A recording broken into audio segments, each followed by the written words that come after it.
तो एक बेसिक सवाल जो हमारे मन में आता है वो ये कि पैसा इन्वेस्ट करना चाहिए या नहीं, और इसका जवाब भी बहुत ही सिंपल है। देखो, वैसे इन्वेस्ट करने के बहुत सारे रीजंस हैं, लेकिन आज हम कुछ अलग चीज़ों पर फोकस करने वाले हैं, और उसे समझने के लिए हमें एक साइकिल समझनी होगी। हम इंडियन सेविंग में पीछे नहीं है, हम पीछे हैं तो इन्वेस्टमेंट में। और हम इन्वेस्टमेंट में इसलिए पीछे हैं क्योंकि फाइनेंशियल अवेयरनेस इंडिया में उतना कुछ खास नहीं रहा है। हमें इन्वेस्टमेंट के बारे में कहीं पर भी नहीं सिखाया जाता, ना स्कूल कॉलेजेस में, ना घर पे। देखो, आप अगर अपना घर भी चला रहे हो तो उसमें मनी मैनेजमेंट का बहुत बड़ा रोल होता है।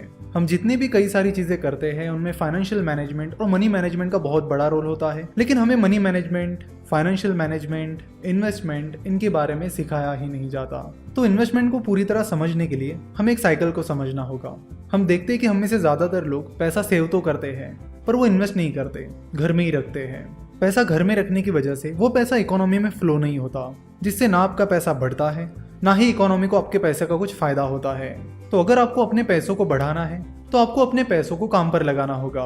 तो जब आप स्टॉक मार्केट में डायरेक्टली या इनडायरेक्टली इन्वेस्ट करते हो या स्टार्टअप्स में इन्वेस्ट करते हो, तब आपका पैसा इकोनॉमी में फ्लो होने लगता है, और आपके पैसों से उन कंपनीज को अपना काम बढ़ाने के लिए, अपना बिजनेस एक्सपांड करने के लिए पैसा मिलता है, जिससे कंपनीज अपना काम बढ़ाने लगती है, ज़्यादा प्रोडक्शन करने लगती है, जिसका फायदा कंट्री को होता है, जिससे कंट्री का जीडीपी बढ़ने में मदद होती है।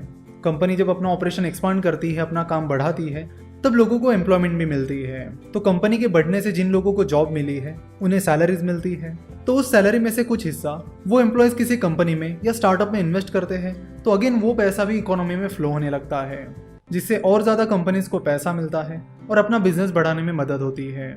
तो ये एक साइकिल है जिसे समझना हमारे लिए बहुत ज़्यादा ज़रूरी है। तो इन्वेस्ट करने से ना सिर्फ आपको बल्कि कंट्री को भी फ़ायदा मिलता है, इकोनॉमी ग्रो होने में हेल्प होती है। सिमिलरली, जब आप एफडी यानी फिक्स डिपॉजिट करते हो तो वो पैसा बैंक्स के पास जमा होता है, फिर बैंक्स उस पैसों को किसी बिजनेस को लोन देने के लिए यूज़ करती है, तो उससे भी आपका पैसा इकोनॉमी में फ्लो होने में मदद होती है और इकोनॉमी को उसका फ़ायदा मिलता है। तो चाहे आप अपना पैसा बैंक में डालिए, स्टॉक मार्केट में इन्वेस्ट करिए या म्यूचुअल फंड में इन्वेस्ट करिए, लेकिन कहीं ना कहीं अपने पैसों को आप काम पर लगाइए, उसे घर में मत रखिए। अगर आप अपना पैसा घर में रखोगे तो इन्फ्लेशन की वजह से उसकी वैल्यू कम हो जाएगी, ना आपको उसका फायदा मिलेगा ना हमारे देश को। अगर आपको इन्फ्लेशन क्या होता है ये पता नहीं है तो आपको बता दूं कि अगर आपके पास आज 1000 रुपीज़ है तो उस 1000 रुपीज़ की वैल्यू एक साल बाद उतनी नहीं रहेगी जितनी आज है, यानी उसकी वैल्यू एक साल बाद कम हो जाएगी।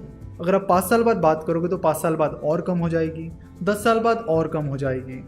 जैसे कि हम कई बार हमारे दादा दादी या नाना नानी को ये कहते सुनते हैं, हमारे ज़माने में तो ये चीज़ बस 10 रुपये की ही मिलती थी और अब देखो इसकी प्राइस कितनी बढ़ गई है। तो इन शॉर्ट ये इन्फ्लेशन इफेक्ट है। अगर आप अपने पैसों को इन्वेस्ट नहीं करोगे, काम पर नहीं लगाओगे और घर पे ही रखोगे तो उसकी वैल्यू कम होती चली जाएगी, जिसका ना आपको फ़ायदा होगा ना हमारे देश को। तो इन्वेस्टमेंट करते समय आपको ये देखना होगा कि आपको जो रिटर्न्स मिल रहे हैं वो इन्फ्लेशन से कम है या ज़्यादा। इसके बारे में हम आगे चर्चा करेंगे।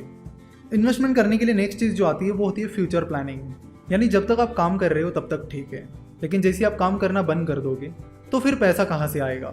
तो उसके लिए आपको फ्यूचर प्लानिंग और रिटायरमेंट प्लानिंग करनी पड़ेगी, ताकि जब आप काम करना बंद कर दोगे तब भी आपके पास पैसा बना रहे और पैसा आता रहे। साथ ही अमीर बनने के लिए, अपने डिज़ायर्स को पूरा करने के लिए भी आपको इन्वेस्टमेंट करना बहुत ज़रूरी है। तो इन्वेस्टमेंट एक टू वे गेम है, जिससे ना सिर्फ आपको बल्कि कंट्री को भी बेनिफिट मिलता है।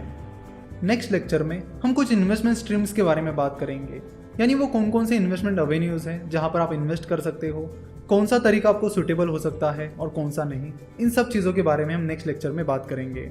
आशा करता हूँ कि आपको वीडियो पसंद आई होगी। हमसे जुड़े रहने के लिए आप हमें फेसबुक, ट्विटर और इंस्टाग्राम पर फॉलो कर सकते हो। वीडियो देखने के लिए और हमारे साथ जुड़े रहने के लिए आपका बहुत बहुत धन्यवाद।